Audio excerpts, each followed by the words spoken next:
Hello everyone, मैं हूं स्नेहा सिंह। आज के इस लेक्चर में हम लोग पढ़ने वाले हैं नेफ्रॉन की संरचना। नेफ्रॉन जिसे हम लोग वृक्क का अणु भी बोल रहे थे, तो वृक्क अणु की या फिर नेफ्रॉन क्या होता है ये, तो इसी के बारे में आज की इस क्लास में हम लोग डिस्कस करेंगे। ठीक है, पिछली वीडियो में मैंने आपको बताया था किडनी की संरचना के बारे में। हम लोगों ने पढ़ा था कि किडनी कैसी दिखती है, ठीक कैसी सी संरचना होती है, और उसमें एक संरचना मैंने दिखाई थी आपको, अगर याद हो तो मैंने उसमें नेफ्रॉन को भी वहाँ पर डायग्राम में मैंने शो किया था कि नेफ्रॉन जैसी संरचना भी होती है, जिसको हम लोग डिटेल में जानेंगे। और यही वो संरचना है जो यूरिन का फॉर्मेशन करती है, यानी यूरिन बनाती है। ठीक है, तो हम लोग आज की इस वीडियो में पढ़ने वाले हैं स्ट्रक्चर ऑफ नेफ्रॉन या फिर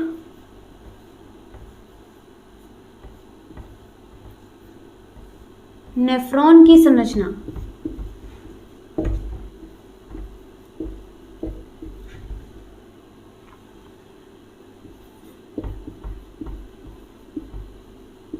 नेफ्रॉन बोलते हैं या फिर आप इसको वृक्क अणु बोल सकते हो, वृक्क अणु।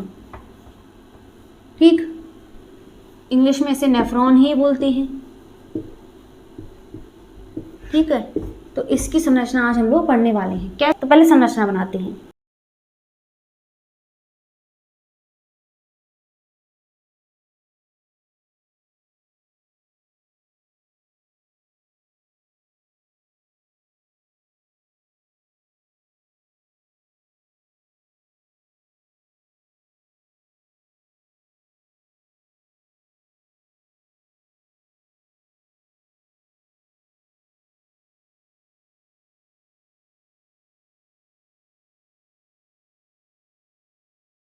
बस ये होती है स्ट्रक्चर ऑफ नेफ्रॉन। ठीक है, अब यहाँ पर मैं आपको सब बताती हूँ कि किसका क्या मतलब होता है। ये जो आपको इस तरह की संरचना मिली है प्यालेनुमा, तो इस प्यालेनुमा संरचना को हम बोलते हैं बोमेन संपुट या फिर बोमेन कैप्सूल। ठीक है, इसको हम बोलते हैं बोमेन कैप्सूल या फिर बोमेन संपुट। अभी सारा खेल इसी में होगा। ठीक है, यहाँ से हमारी धमनी आती है, अपवाहिक और अविवाहिक धमनी। ठीक है, यहाँ पर ग्लोमेरुलस कोशिका गुच्छ होता है, जिसको हम लोग ग्लोमेरुलस बोलते हैं। ठीक है, इस तरह का। ओके, तो ये बोमेन संपुट है या फिर बोमेन कैप्सूल इसको बोला जाता है। इसके बाद अब यहाँ पर क्या होता है, ये हमारा क्या है, बोमेन कैप्सूल है, ये केशिका गुच्छ होता है, ये हमारी अपवाहक धमनी है जिसमें से ब्लड जो है फ्लो होकर आएगा। और मैंने आपको बताया था कि ये कई सारी केशिकाओं में विभक्त हो जाती है, तो केशिकाओं में क्या है, ब्लड है। ठीक है, तो अब इस केशिकाओं को हम क्या बोलते हैं, केशिका गुच्छ इसको बोला जाता है, केशिका गुच्छ, या फिर इसको हम ग्लोमेरुलस भी बोलते हैं, ग्लोमेरुलस।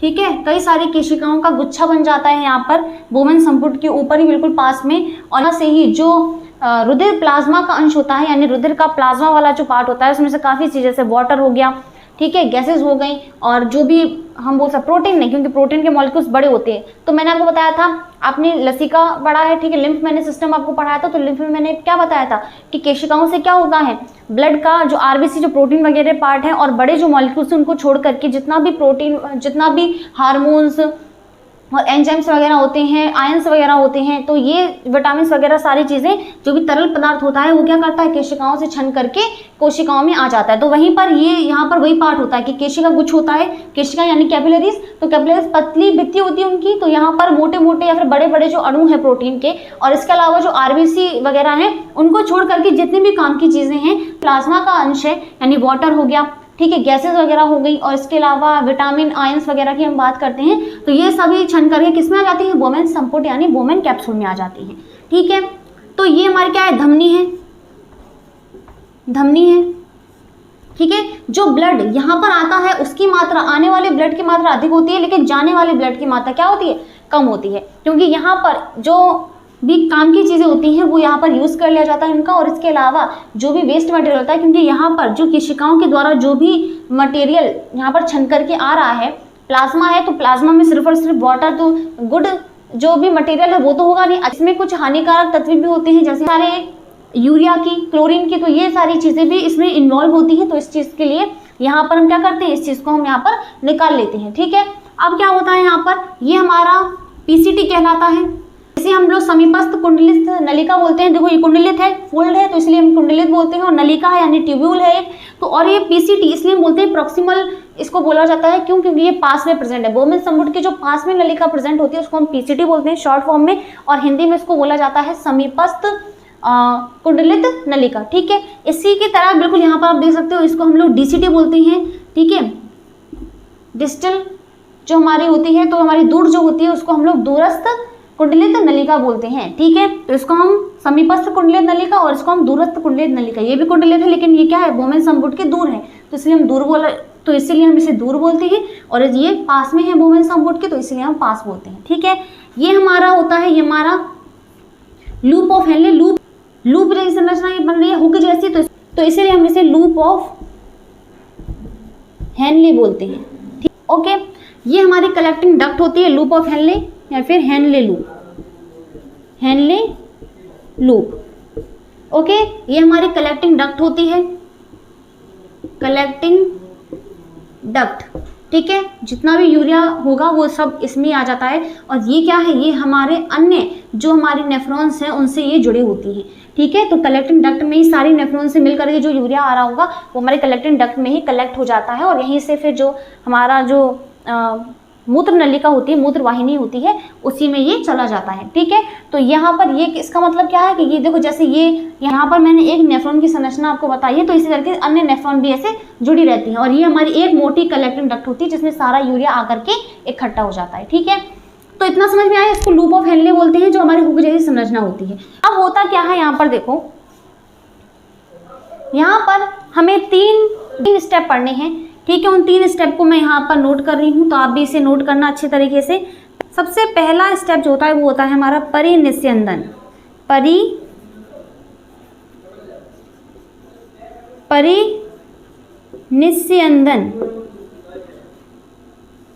परिनिस्यंदन, इसे हम लोग इंग्लिश में बोलते हैं अल्ट्रा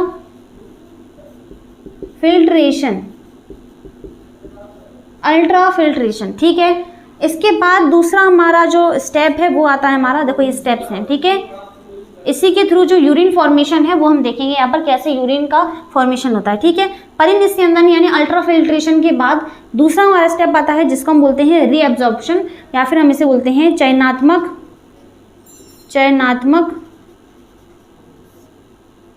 पुनरवशोषण।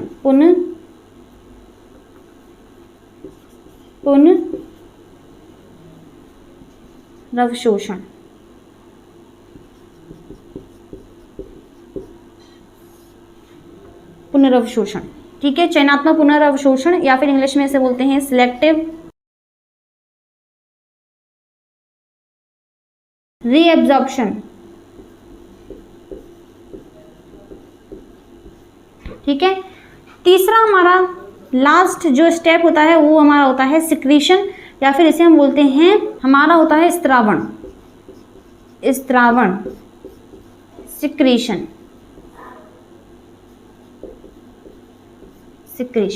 तो ये 3 स्टेप होते हैं जिसके थ्रू हम लोग यूरिन फॉर्मेशन देखने वाले हैं, यहीं पर देखने वाले हैं। ठीक है, कैसे होता है यूरिन फॉर्मेशन, अब ध्यान से देखो। मैंने यहाँ पर बताया कि जो धमनी होती है वो आती है काफ़ी सारा ब्लड लेकर के, यानी केशिकाओं में जो ब्लड आने का जो अमाउंट होता है वो काफ़ी ज़्यादा होता है, लेकिन केशिकाओं के से जाने का जो ब्लड का अमाउंट होता है वो क्या होता है, कम होता है। यानी कि केशिकाओं में जो ब्लड आ रहा है वो ज़्यादा होता है, लेकिन जो जा रहा है वो कम होता है। ठीक है, क्योंकि काफ़ी सारा पार्ट जो है ब्लड का वो कौन ले रहा है, बोमेन संपुट यानी कि बोमेन कैप्सूल ले रहा है। अब ये जो प्यारेनुमा संरचना होती है इसमें से जो केशिकाएं हैं, क्योंकि केशिकाओं में जो ब्लड है उसका दाब क्या हो जाता है, अधिक हो जाता है, तो केशिकाओं में प्रेशर हाई होने की वजह से और आयतन कम होने की वजह से ये क्या करते हैं, जो भी प्लाज्मा का अंश होता है, प्लाज्मा वाला पार्ट होता है ब्लड का, उसको सिक्रीट करते हैं। ठीक है, या फिर हम बोल सकते हैं इसको बाहर निकालते हैं। तो इस केशिकाओं में से काफ़ी सारी चीज़ें जो है वो हमारे बोमेन संपुट में आ जाती हैं। अब इसमें देखो क्या क्या चीज़ें होती हैं, इसमें हमारे आयंस होते हैं, H2O होता है, दिख रहा है। ठीक है, यहाँ लिख देते हैं। चलो, इस बोमेन संपुट में हमारा क्या आ जाता है, H2O आ जाता है, आयंस भी आते हैं।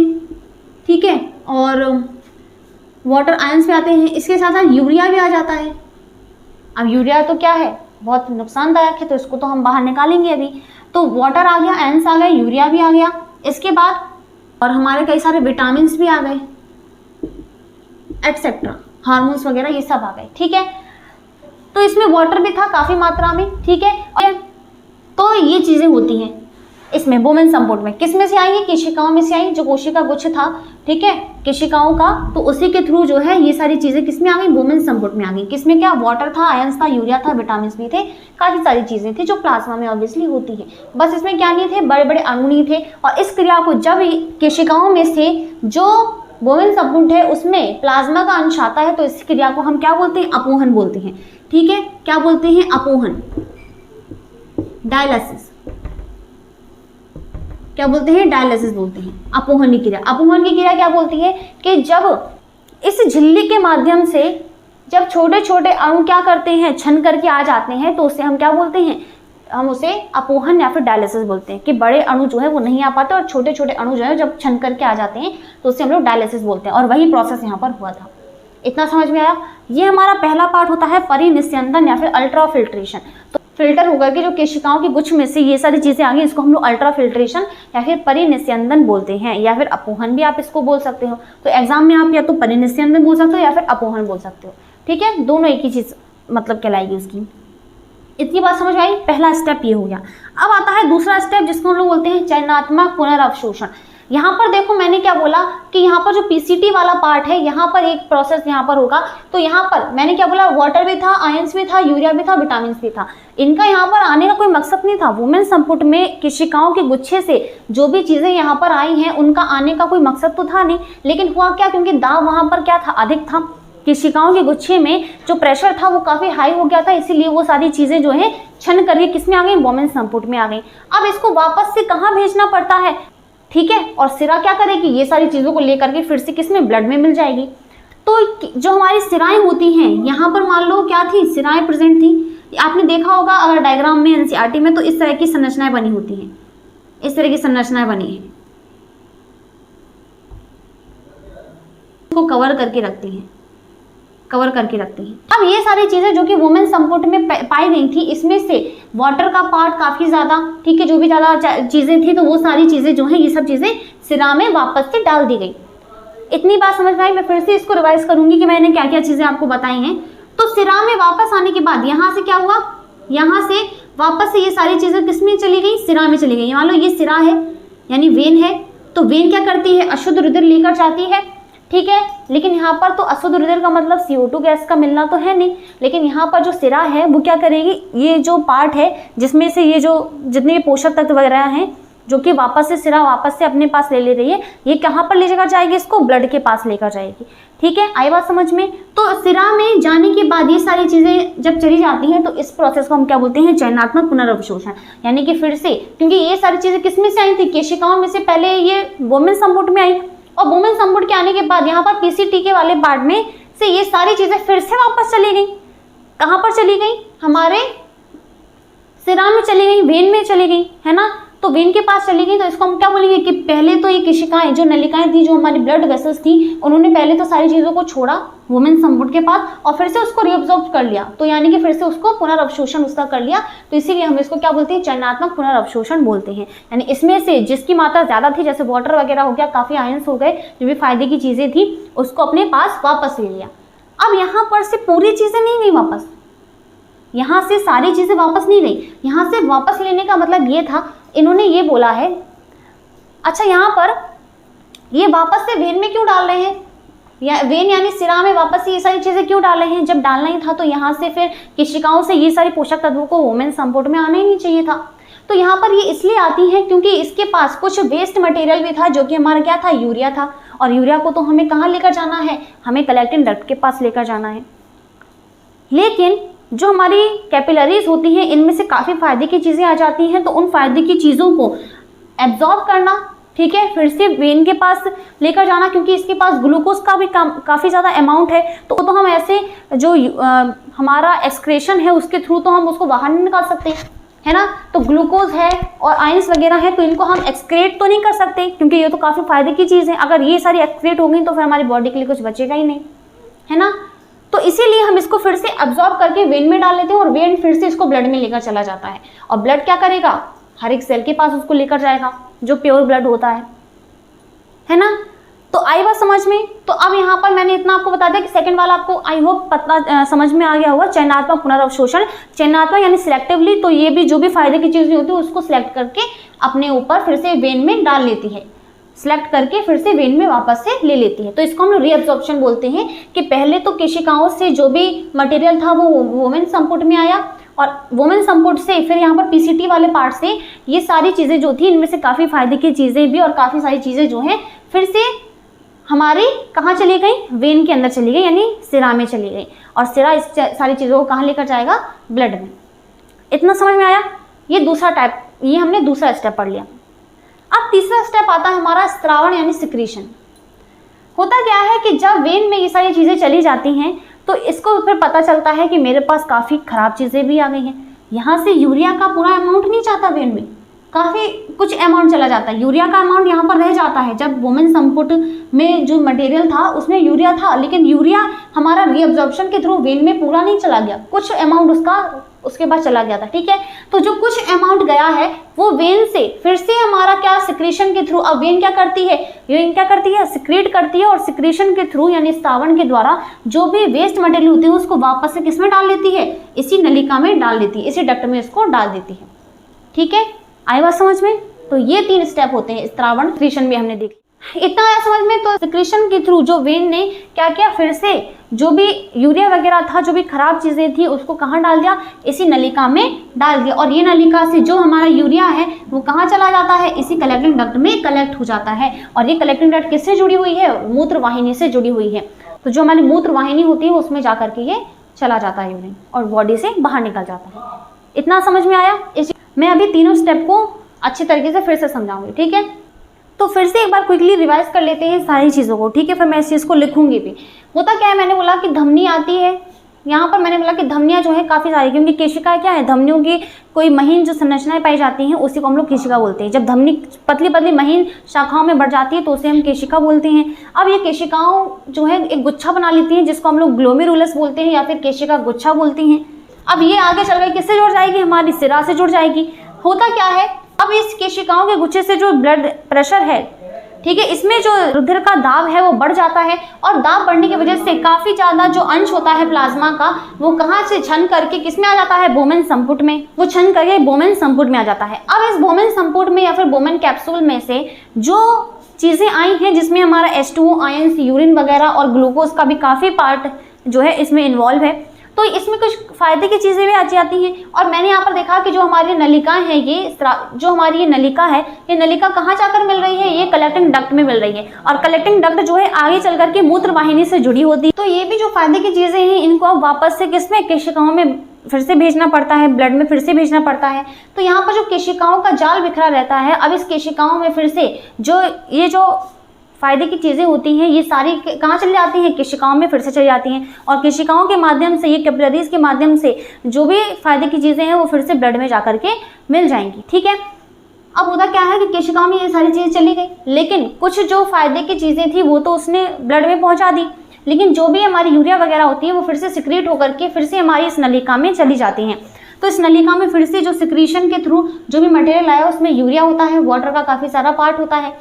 तो ये सारी चीज़ें जो हैं हमारी कहाँ चली जाती हैं, इस नलिका के द्वारा से कलेक्टिंग डक्ट, यानी कि हमारी संग्रह जो नलिका होती है इसको हम संग्रह नलिका बोलते हैं, और इस संग्रह नलिका के द्वारा ये मूत्र वाहिनी से मिल जाती है, जहाँ से जो भी यूरिन होता है, जो भी अधिक मात्रा में वाटर होता है, ये सारी चीज़ें क्या है, बॉडी से बाहर निकाल दी जाती हैं। तो ये होता है हमारा स्ट्रक्चर ऑफ नेफ्रॉन और फंक्शन भी। ठीक है, हम लोगों ने आज फंक्शन भी इसका पढ़ा। ठीक है, फंक्शन, तो structure and function of nephron. ठीक है, कार्य।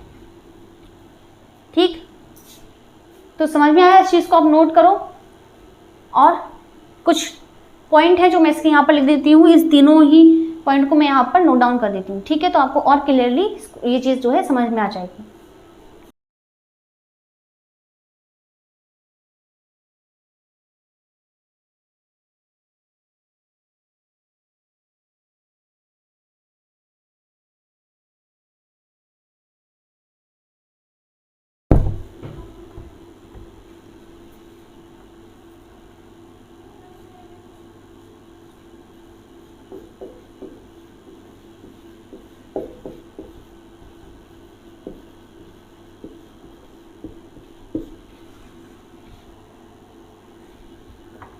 फंक्शन ऑफ नेफ्रॉन, 3 चीजें यहाँ पर मैंने बताई थी आपको, ठीक है।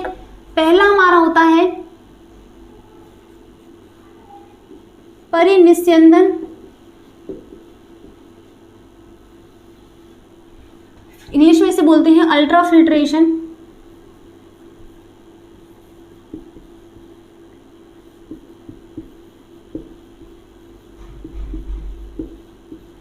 अल्ट्राफिल्ट्रेशन,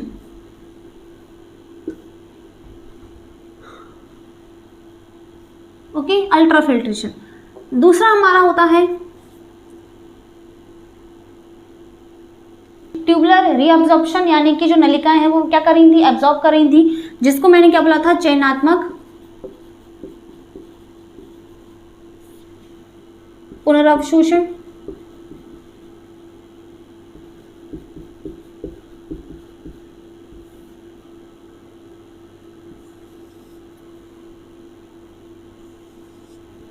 इंग्लिश में इसे बोलते हैं सिलेक्टिव रीएब्जॉर्प्शन।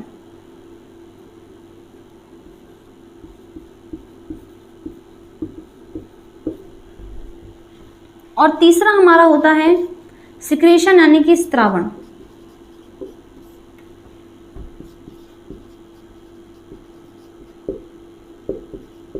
Secretion, okay. तो 3 ये क्या थे, हमारे स्टेप थे, ठीक है, फंक्शन ऑफ नेफ्रॉन के 3 स्टेप्स। सबसे पहले हमने परिनिस्यंदन देखा था, जिसमें हमने अपोहन क्रिया भी इसको बोल सकती थी। इसमें मैंने आपको क्या बताया था कि जो हमारे कोशिका गुच्छ होते हैं, तो यहां पर मैं लिख देती हूं कि केशिका गुच्छ, जिसको हमने ग्लोमेरुलस बोला था, तो केशिका गुच्छ द्वारा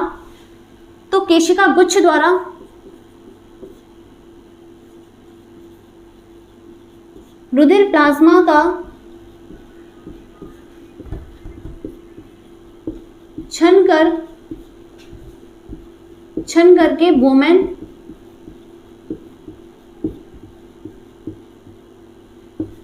संपुट में आना, ये हमारा परिनिस्यंदन या फिर अपोहन कहला रहा था, ठीक है। तो इस क्रिया को मैं यहां पर लिख देती हूं, इस क्रिया को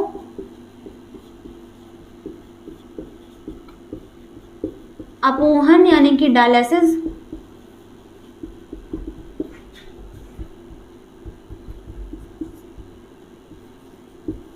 भी कहते हैं, ओके, ठीक है, इतना समझ में आया। इसके बाद चयनात्मक पुनर्अवशोषण का हमने क्या देखा था कि पोषक तत्वों एवं जल का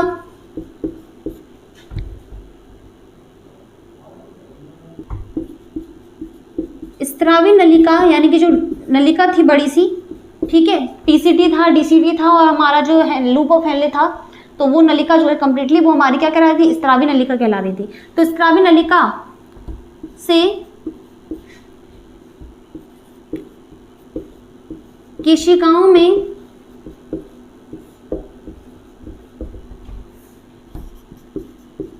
वापस जाने की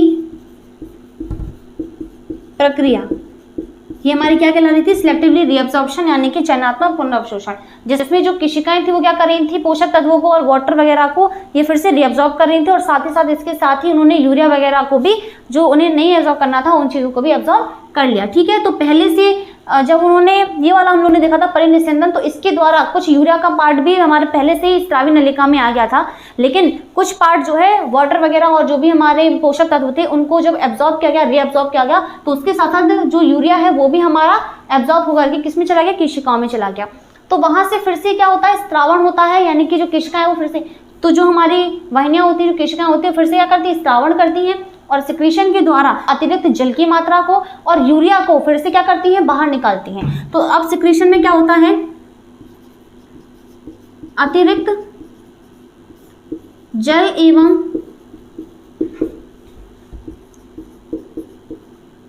यूरिया को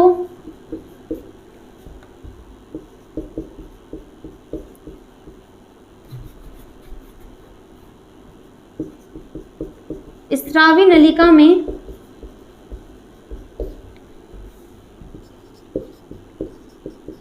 वापस डालने की क्रिया, ये हमारे क्या कहलाती हैं, स्त्रावण यानी सिक्रीशन कहलाते हैं।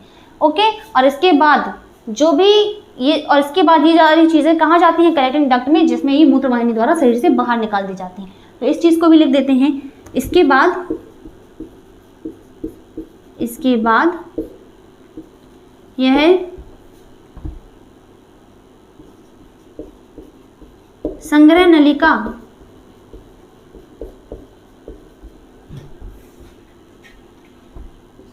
नलिका में एकत्रित हो जाता है, जो हमारा वाटर और जो यूरिया है वो, एवं मूत्रवाहिनी द्वारा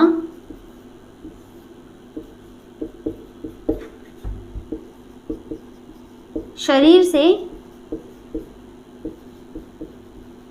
उत्सर्जन द्वारा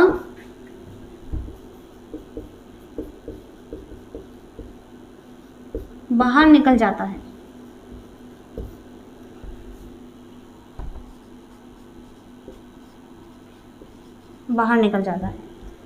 ओके, तो ये था हमारा फंक्शन ऑफ नेफ्रॉन।